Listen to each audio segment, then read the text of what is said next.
sitting in its natural house, you're going to see a pretty straightforward manifestation of the unfettered, unblocked Aries going out and expressing itself, which is simply a notion to act, and express the self, really. Self-expression in terms of what it has eyes on, what it wants to get into, as a means or a journey of self-discovery, and in that way learning about the world by experiencing it. And so in that way, Aries' journey is one of doing. So we're seeing this expression here, but we have an aspect come about.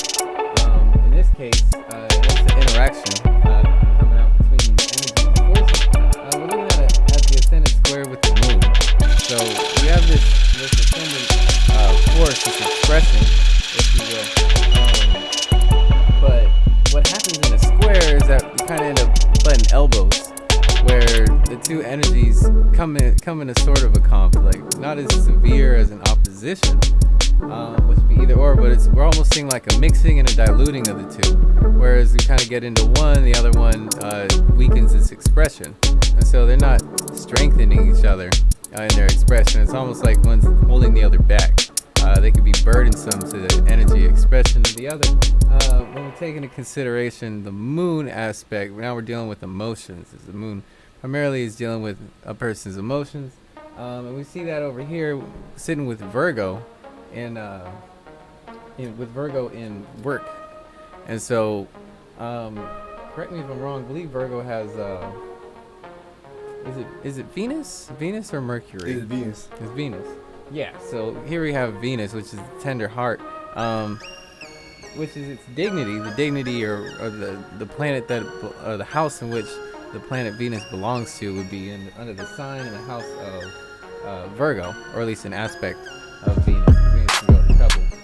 Taurus being another one, but whenever we look at that, so we begin to see these emotions, this vulnerable, the way we feel, get mixed up with something of a root of love, in a sense, and this tender openness, if you will, to the vulnerability of Virgo, the experiencer, who really doesn't can be shy or bashful, and it's always a new experience, and it's through the challenge of basically facing these experiences and taking on the unknown that Virgo can discover itself.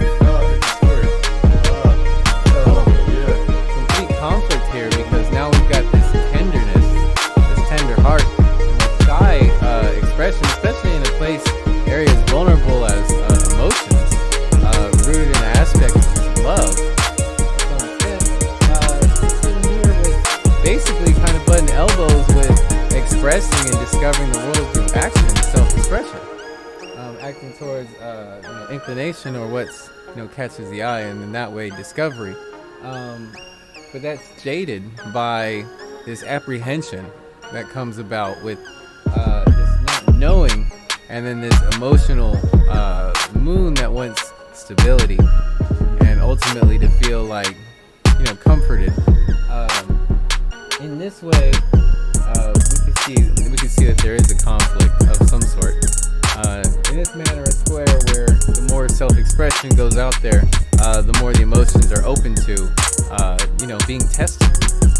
Seeing this represented in the 6th house, we might find that this is more associated with matters of work, right? Dealing with Virgo. And so now we might see that self-expression whenever it comes to the matters of maybe of what it is that we do, perhaps being challenged by our emotional association with actions taken in that area.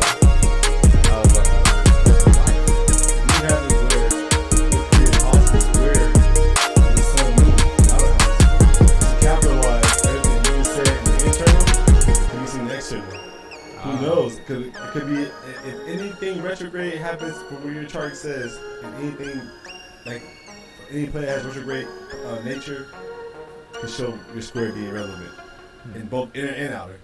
I just noticed that. We didn't write it down. That's interesting. Yeah, and that's a fair point too. That's the inner conflict between 1 and 6. We haven't yet progressed outside of the self yet.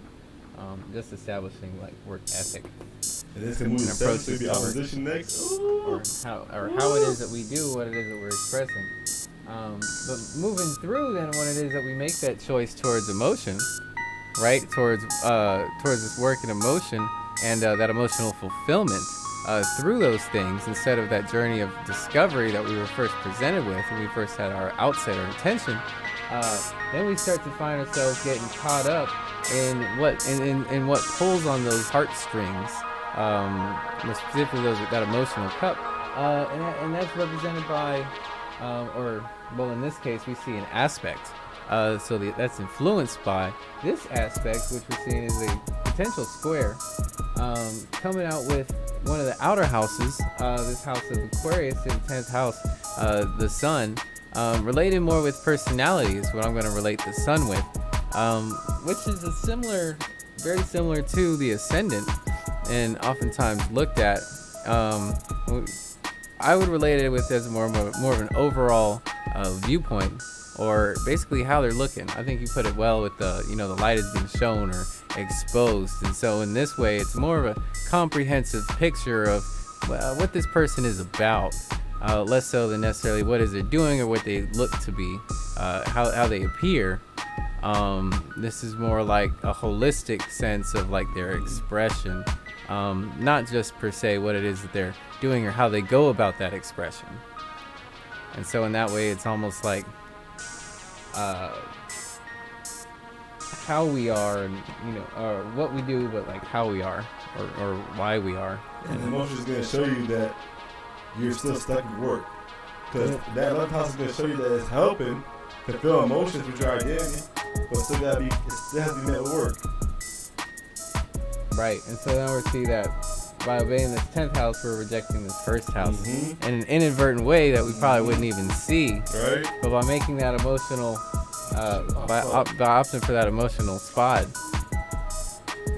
by opting for that emotional, indulgence, especially in terms of what it is that we're doing, in order to like see and be recognized, almost, we're seeing a rejection of those very same emotions that gave us fulfillment in the first place. Right. And so as we try to ascend, we've, kind of abandoned our own self-expression here, and now we're abandoning how we feel about what that expression initially sought after.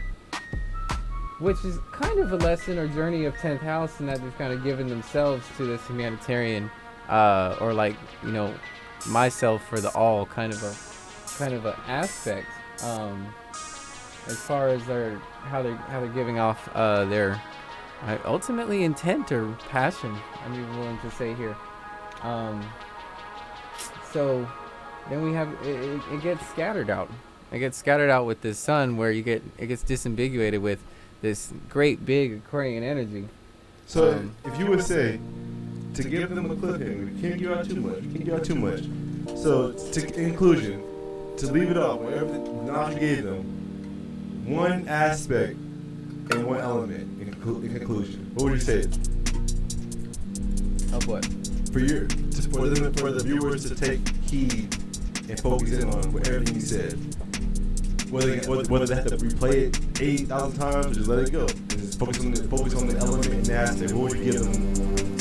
What is your aspect and element for them to take in relation to what you just gave them?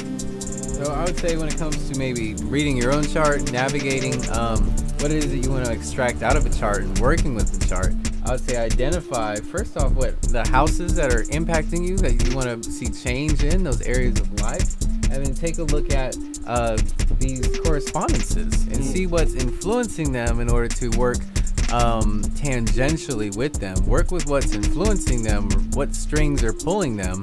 They literally look like strings on your chart, but these strings are pulling them and pulling these areas in such a way that other areas are influencing or impacting these areas. And especially with negative aspects, we can see that we're being led and drawn into choices. So you would say like the major arcanas and tarot. Essentially. I'm hearing you wouldn't recommend the minor arcana being focused on the majors. Yeah. There you go, people. We're gonna leave y'all at that. dropping jewels. Here in the Singer's orbit, Singer's yellow.